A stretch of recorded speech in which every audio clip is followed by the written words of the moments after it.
Hello, hello, and welcome. Welcome to yours and my Cozy Corner. My name is Amanda, and on this channel, we talk about books, and more books. Okay, let me test this and make certain I didn't move it too close to my face. I mean, it is 2026, we're doing something new, but not that new. Okay, guys, so in no particular order, the first book that I have is Savage Run, which is book number 2 in the Joe Pickett series. This is a Western mystery thriller book that takes place in Wyoming. So, as I've told you guys before in another video, there are 28 books in the series and they all wrap up in the end. So they can be read as standalones. You don't have to read it in any particular order. And I actually love that about the series here. Now, this one starts off, this starts off with an explosion that blows up 10 cows. And of course, the warden, Joe Prickett, has to come out. He's called out to investigate. And of course, when he gets out there, we find out that it is more than just cows that have been blown up. But the sheriff is trying to wrap the case up quickly, saying everything is done, it's good. You know, they just kind of chopped it up to it being some sort of environmental publicity stunt. And Joe, being Joe, is like, no, I'm doing some investigation on my own, and I don't think, that it's quite closed. I think it's some other things going on. So, of course, Joe is, making people upset when, he has his conspiracy theory happening here. So, it is, we find out. So Joe ends up figuring out this deadly conspiracy that is taking place. And of course, he puts his life in danger every time when he does this. Now, this book was not on my December TBR list. I just kind of added it on because I enjoyed the first book so much. But I think it's safe to say that from here on out until I finish the series, unless I just get really tired of it, I'm probably going to put this on my TBR list to be read every month. And again, with 28 books, that'll definitely cover me for, the remainder of the year that just started.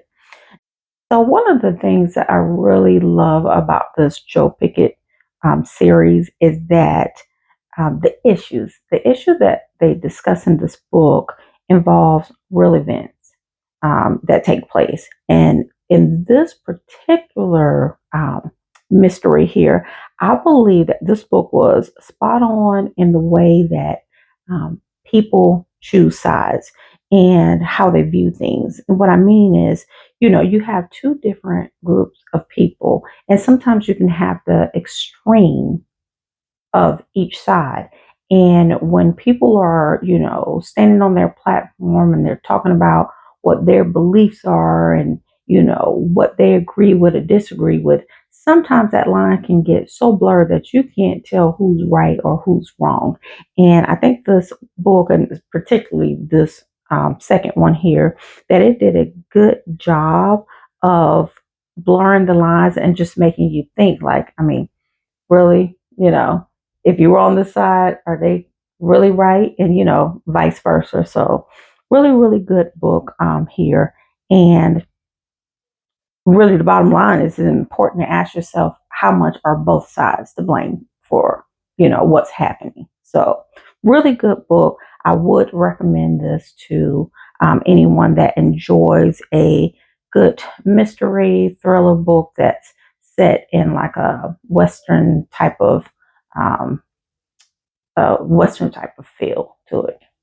All right. The next book that I have is Second Chance Christmas by Jaquel J.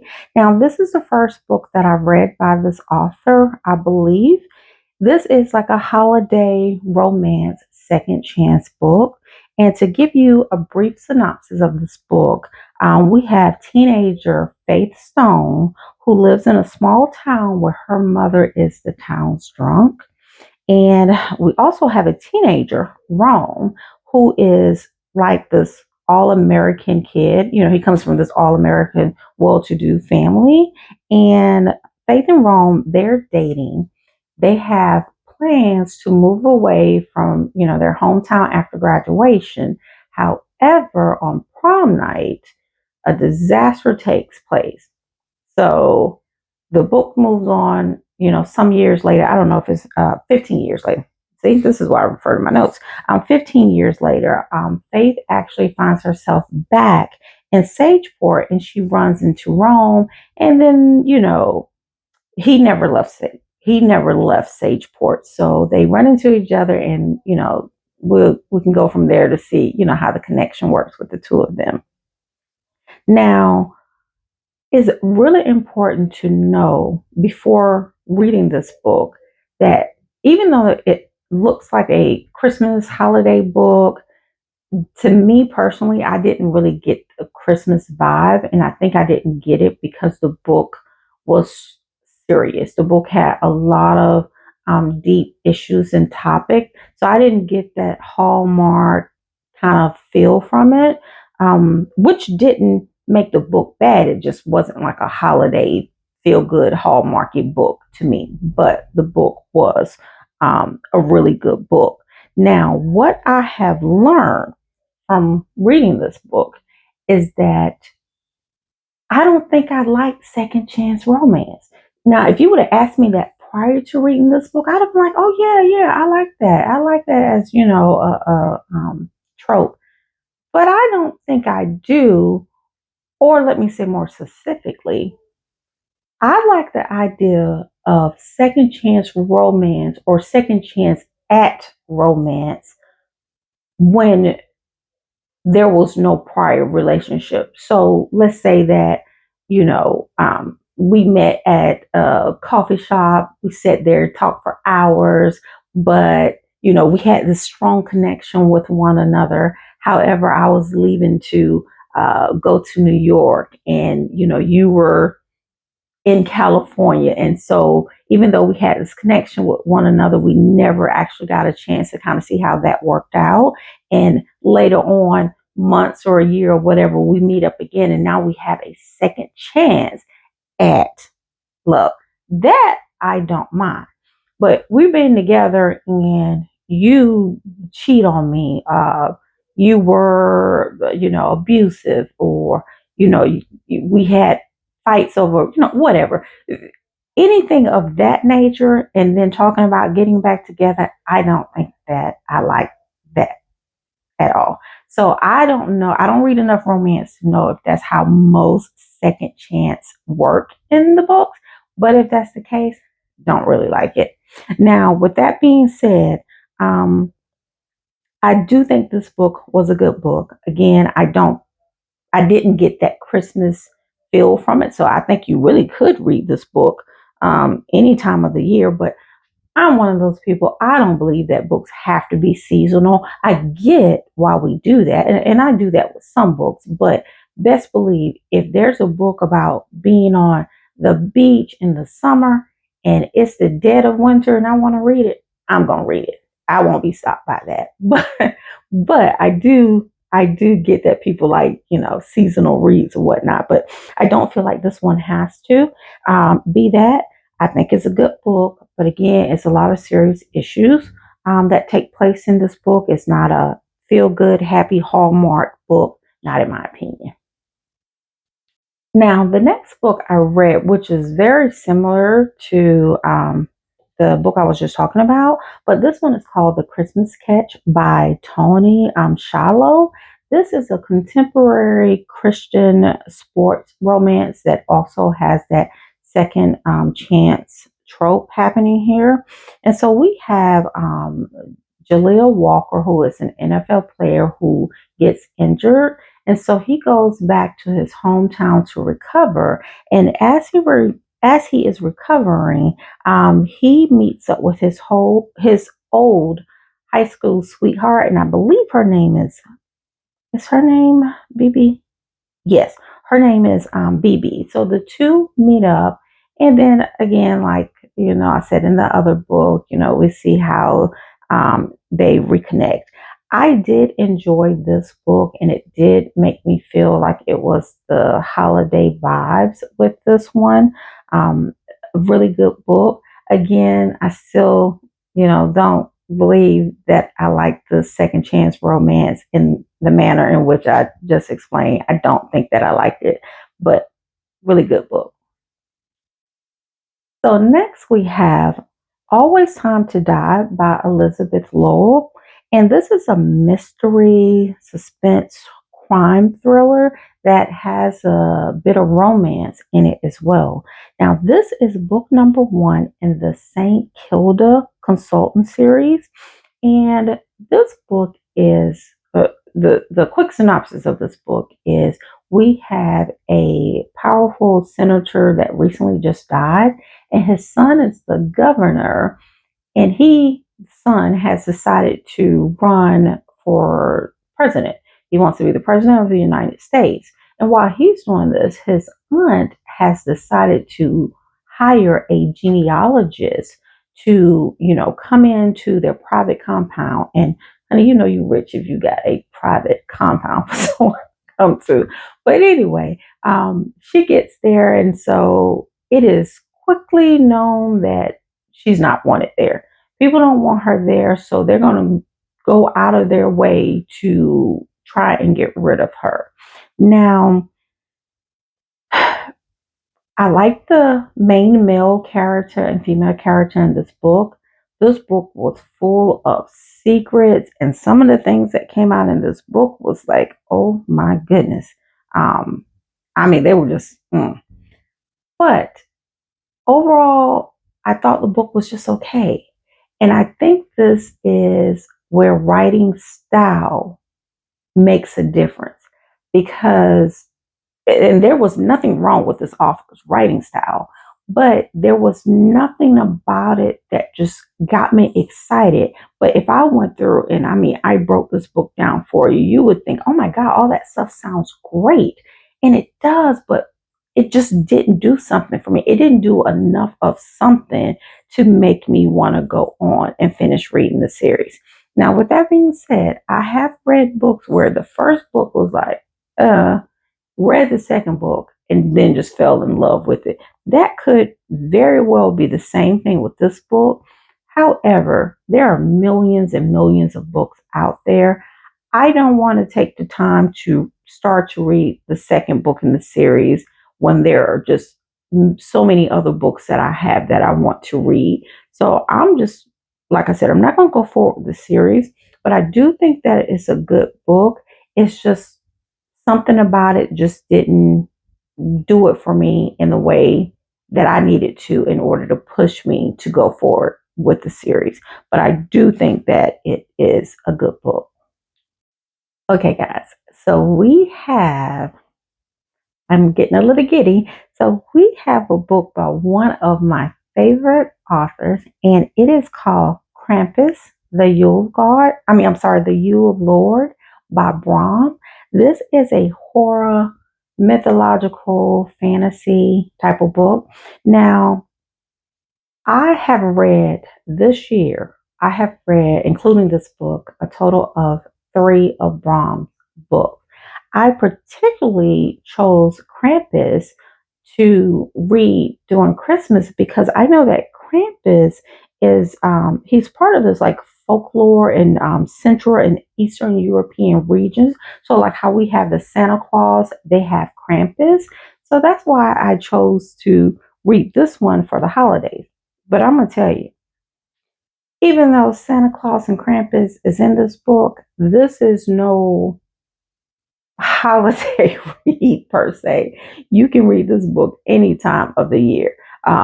This is like the adult version of a twisted holiday story. It is so good. So let me just let me tell you how the book starts off. So we have Jess Walker, and let me back up. This book is set in Boone County, West Virginia. Now, I don't know how much I know about West Virginia. I won't get into that. Look it up if you don't know much about West Virginia. But the setting is dead on the way that Braun wrote this. But anyway, so we're in West Virginia. We have Jess Walker, who is a struggling songwriter. He is sitting, in his truck having a whole pity party, rethinking his life, drinking the Henny. No, actually, I don't know what he's drinking, but, he's having this whole pity party. While he's doing that and rethinking his life, you get Santa Claus that is running down the street. I mean, hauling, down the street running. And then he got like 7 devil looking things running after him. Y'all, it's like, wait a minute, what is going on? This book starts off just on fire. It starts off on fire and it stays that way. This book is so good, and we got different plots that's happening here. So we have Jesse, who is just struggling in life and just, like I said, rethinking his whole life. We got him, the wife, the sheriff, and his daughter. We got that whole situation that's happening. But then we do also have Santa Claus, not the traditional Santa Claus that we think about, but we have Santa Claus and Krampus. And then we're getting the backstory as to, how they met, what's going on, why they feel the way they feel about each other. And it's a whole mess. It is just a whole hot mess that is just delicious. It is absolutely a wonderful, wonderful book. The only negative thing that I would say about the book is initially when we got to like the half mark of the book, part of me was like, okay, well, the book seems kind of long. I feel like we can kind of wrap it up here. But as you go on and you finish the book, you realize that no, there is no way that he could have wrapped the book up any quicker than he did. Because if he would have tried to do that, then all the backstories and all that other information that we got on that second half of the book would have been lost. And it wasn't like it was just information being thrown in just to be thrown in. It was important. It was vital to the story. It made sense. So this book is it's long, but it is definitely worth the read. If you have never read anything by Braun, the two, and like I said, I've only read 3, but I do plan to try to read, all of his books. I don't know how many he has, unless he had 65, but I don't know, probably still try to read all of it. But I would suggest reading Krampus or The Lost Gods. Well, I think you should read both. But I think it will be okay to start with Krampus because, again, I don't feel like it was necessarily like a holiday book. It definitely was twisted. And yes, it talked about a Santa Claus, but again, this is an adult manner and it wasn't what you would think it is. So this is a really good book. I would highly suggest this book to anyone that enjoys mythological stuff, fantasy, but a whole bunch of realism. Because, honey, the stuff that Jess had going on, what he got himself into in West Virginia, it's worth the read. Check it out. Okay, so the next book I have is called The Fourth Child. Now, when I read the synopsis of this book, I knew okay, this book is going to be a deep dive. I felt it in my gut, like this is going to be a deep dive. And sure enough, it turned out to be that. So I won't discuss this at all. I will make that a separate video that's totally on its own because that is a book that we just got to talk about. I mean, there's no shortcut for that book. We just have to get into it and talk about it. Okay. Okay. So at this point in the video, I have 2 more books left to talk about, but they are going to have spoilers. If you don't want any spoilers, go ahead, turn the video off. I thank you for sticking around up until this point. But again, the 2 books that I'm getting ready to talk about, I'm about to throw all kind of spoilage in there. I'm about to rant a little bit about it, and I don't want to ruin it for you. So again, if you don't want spoilage, go ahead, check out the video. peace. Now, for those of you who have stayed around, the two books that I want to talk about is The Wife Between Us and The Housemaid, okay, by Frida McFadden. Now, the first one I read was The Wife Between Us. As I'm reading this book, I'm just like, oh my goodness, this book is so good. You know, and let me say, hold on, let me say this before I get into the book. I'm gonna try my best not to tell you too many details about it because I don't want to spoil the book for you. I just don't know that I'll be able to talk about these two without spoiling. So I'm gonna try not to. However, up here it says, spoilers because I'm probably going to end up spoiling it. But anyway, so I'm reading The Wife Between Us and I am enjoying the book. And I'm like, oh, I knew part of this, but I didn't see this coming at all. Really good, enjoying the book. Finished the book, and right after that, picked up The Housemaid. Now I'm reading The Housemaid, and as I'm reading this, I'm like, wait a minute. Didn't I just read this book? Like, didn't I just read basically the same plot? I said, wait a minute. Now, I know that there are controversial issues with Frida McFadden. I knew one of the issues was her being accused of plagiarizing books. Well, at this point, I had to stop the book and I had to go and do a little bit of research myself. Now, what I end up finding out, and I'm about to name another book again, spoilers, because if you hadn't read this book and I compare it, again, this may spoil it for you. So if you're still on here, be prepared for that. But when I went down the little rabbit hole of trying to figure out what Miss Frida had done, or at least what she had been accused of doing, it said that the housemaid, some people felt like the housemaid book was her plagiarizing the book, The Last Mrs. Parrish. Now, I did not read The Last Mrs. Parrish, so I don't know how the two compare to each other. I don't know.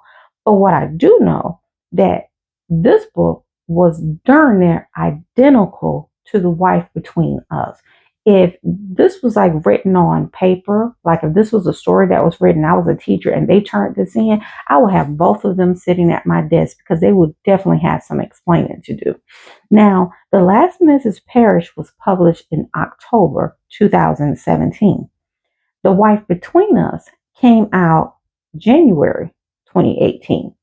And then The Housemaid was published April 2022. So now I'm not, this huge fan of any of, these authors. They're just, I don't have, a dog in the fight with them one way or the other. But if you're going to say that Frida McFadden, plagiarized that of The Last Mrs. Parrish that was published in 2017, well, then you got to say the same thing about the authors of The Wife Between Us. Because even though I haven't read The Last Mrs. Parrish, The Wife Between Us and The Housemaid are like almost identical. Now, I would say there may be like 10% difference between the two, but for the main part, they're the same exact book.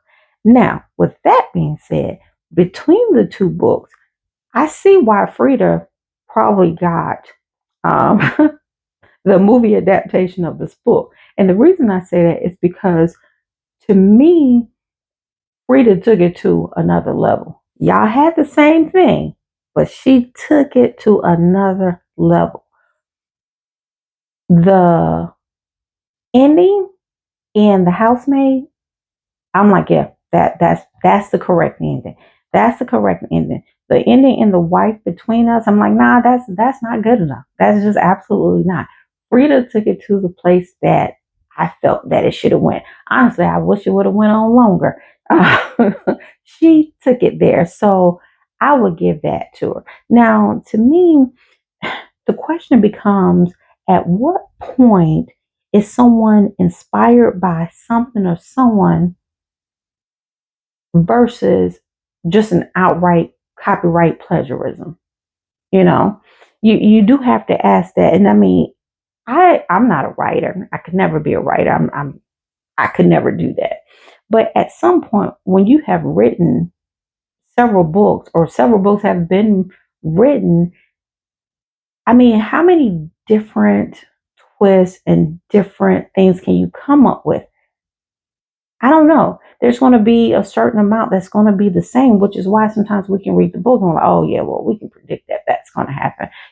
I think it's really hard to get in there to do something that hasn't been done before. But again, with these two books, in my humble opinion, they are like 90% exactly the same. So somebody may have been copying something somewhere. I don't know. I'm just saying, that's just my opinion. But anyway, I am off my soapbox with that. Okay, guys. So that is my December wrap up. I hope I haven't made this video entirely too long, but you know what? One of the things I said that I was going to not worry about this year in making videos is about how long the videos are. I mean, I'm here to talk about books. I enjoy talking about books. And even though the world would like to tell us that, we all only have, the capacity to stay engaged with something for 5 minutes, that's not true because I'm able to stay engaged with things much longer than that. And I'm not the only person in the world who can do that. So for those of us who, can do it, we will do it. So I'm not going to worry, or I'm going to try my best not to worry about how long the videos are. I'm just going to make it and hopefully it get to the people that it needs to get to. So we'll see. But you guys know what I do need for you to do. Please like, share, and subscribe. Y'all know I need your help. I appreciate it. Love you guys.